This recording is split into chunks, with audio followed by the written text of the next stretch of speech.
Cavalier Show, where we show Johns and sometimes drip. Drip or drown, baby.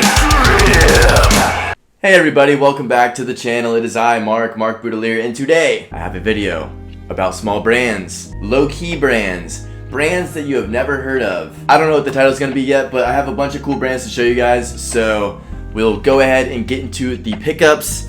For everyone who is new here, hi, welcome, subscribe, and if you are returning, thank you. It has been a while since I posted, so I appreciate you sticking along with me. Without further ado, let's break into the pickups. Up first, I want to talk about ground cover. I feel like a lot of you guys probably know about ground cover if you're into the whole fashion YouTube scene. Avery Ginsburg, obviously he was making YouTube videos for quite some time. Super great content, super great guy. Obviously he's most known sort of for his Suno bag with ground cover. This is the most recent iteration. It is indigo dyed. It has kind of a cool pattern. Obviously no two are alike. He just does a really great job of trying to make things as sustainable as possible, even down to the tag. You can see it's made out of like an organic material. It says it is embedded with wildflower seeds. You can use until functionless. Remove sticker and plant. Cover with a thin layer of soil. Keep damp until seedings are well established. So I don't know what that means, but I think it means that you can make a flower out of this. I don't know. Anyways, it is a great bag. It's good for everyday use. There's 2 pockets on the inside as well. It's technically a gift for my girlfriend. I already showed it to her, so she knows that she's getting it. But I'm probably gonna steal this because it's pretty nice. So sticking to the topic of ground cover, I also have the ribbed sweater that he just did.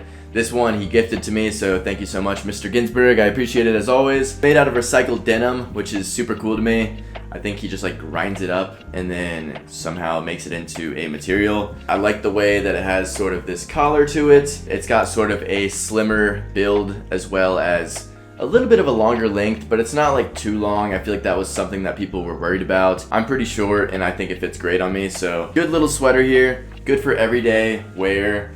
And it's not super heavy, not super light, so you can kind of wear it throughout the seasons until it's like ridiculously hot, I guess. Next up, I want to talk about 18 East. I feel like I have been talking about them a lot recently. I don't necessarily think they're like a super low-key brand. A lot of you guys are probably like, oh, I know 18 East, yada, yada, yada. But still, I feel like they're deserving to be on this list because, you know, there's brands like Stussy, there's brands like Supreme, all these other like sort of streetwear brands that are like really, really up there. And I feel like 18 East is putting out super good quality products consistently, aren't necessarily like all the way up there, and I feel like there's an argument for it. So I have these jeans from them, very big body jeans, like they have a very full leg to them. They taper a little bit towards the ankle, which I kind of wish they just had stayed full, but I understand that it gives it a little more shape. I think these are technically raw denim. They're not as thick as some raw denim, but they still have a good like substantial feel to them. They're great. I've worn these a handful of times already. Good for everyday wear. Like I said, my only real complaint is just like leg opening. I kind of just wish it had stayed like super full so that it would like go over more shoes and stuff like that. You'll see it on body to sort of see what I mean, but nevertheless, I feel like these are a great option. I have this jacket right here.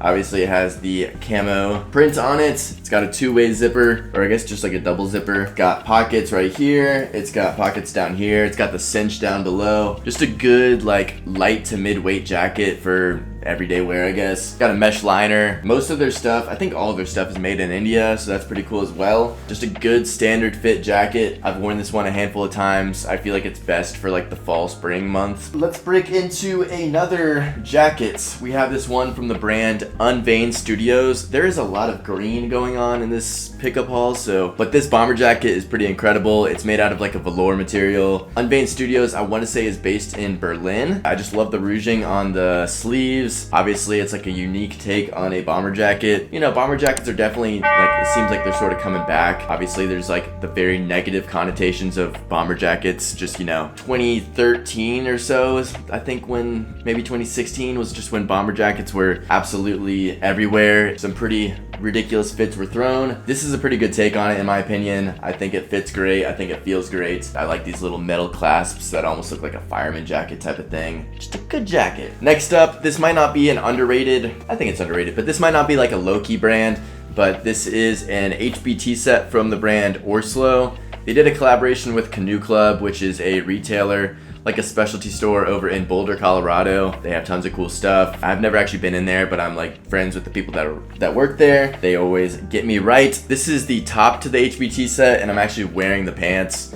Just a good quality, good everyday basics. They did a blue one before as well, like a French blue. Obviously the green is a little bit more wearable for me at least. I wear a lot of green, literally like my favorite colors. So good stuff, good sets. We will keep it moving. More jackets. This is a lot of jackets because I guess it's wintertime and that's just what I'm picking up. So this is a fleece jacket from the brand Add Some. Also do a lot of sort of basics, but this fleece just has like incredible colors to it.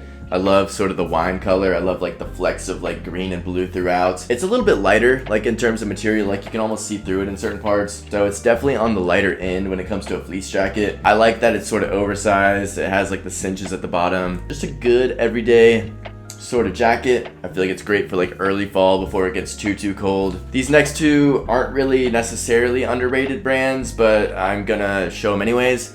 I got these two pieces from another store in Colorado called Steadbrook. They have a bunch of cool stuff as well, so definitely check them out. One of my favorite brands that they have is South 2 West 8. So they sent this beanie. It's like the watch cap, I believe. Very big beanie, perfect for my large head. As you can see, it more than covers my dome. So good beanie right here. And then they also sent these trousers from the brand Feng Chen Wang, which they've been around for a little bit now. I had a pair of their pants like a few years ago. Just a really cool brand. I love these trousers. They have like sort of patches of like faux fur and then faux leather, which I think is pretty unique. They're a little bit tight in the waist, so I'm hopefully either gonna exchange them for a size up or maybe just see if there's any way to let out the waist just a little bit. Everywhere else fits great. Hopefully I can make something work there. Just a good pair of pants. Unique brand. Not really a brand that you see just anywhere, so it's cool that they carry it. Next up we have this sweater from K2 Studios. Shout out Caleb, or K2 Sneaks, you guys may know him as. Very good dude. He made this sweater recently. It's got a very thick, heavyweight material to it. My only real complaint with this sweater is just that I feel like it gets fuzz balls everywhere, but I just got it, so I don't know if I just need to, you know, wear it, get those fuzz balls fuzzing off or whatever, and then we'll be good. But it looks great, it feels great, it's comfy, cozy, good sweater. And we got one more. We got this jacket right here. This isn't necessarily a pickup. This is the Jacove object dyed shell jacket. I bought this when it released actually, but then recently, not super recently, but like maybe like 6 months ago, I traded it with my friend Cash, and then just recently we traded it back, so now I have it again. I kind of missed it, so I'm glad to have it back, and I like that it has like the little back pocket. Just a cool jacket, so I'm happy to have it back. But yeah, that is everything when it comes to the Lowkey brands. I do have a couple vintage pickups that were just downstairs already because I was gonna make a TikTok with them because I recently went to Asheville, North Carolina, and I picked up some stuff. So I figured I may as well quickly show those to you guys as well. Just 3 items, so we'll make it snappy. I got this sort of 70s camo shirt.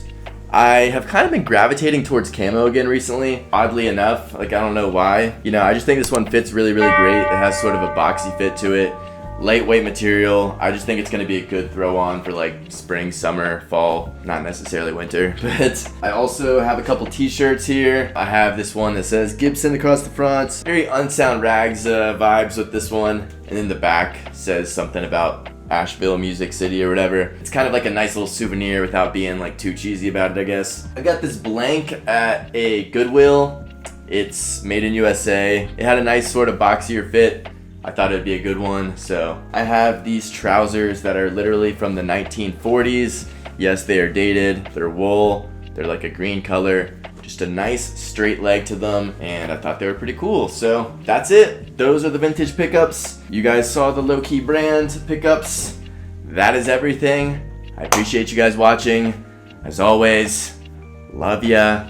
If you stuck around, thank you. And until the next one, bye.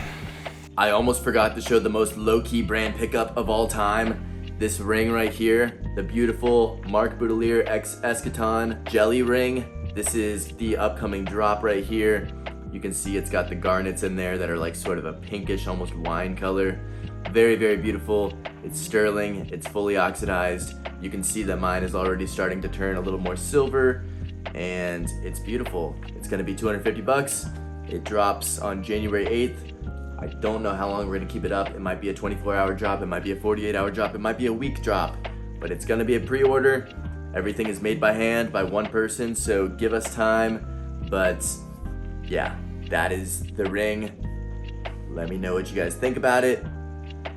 Yeah, seems like I can't go a day without rest. 24 hours, I ain't seen a bend. I'm working overtime, it got me stressed. I got these thoughts in my head and they banging to get out of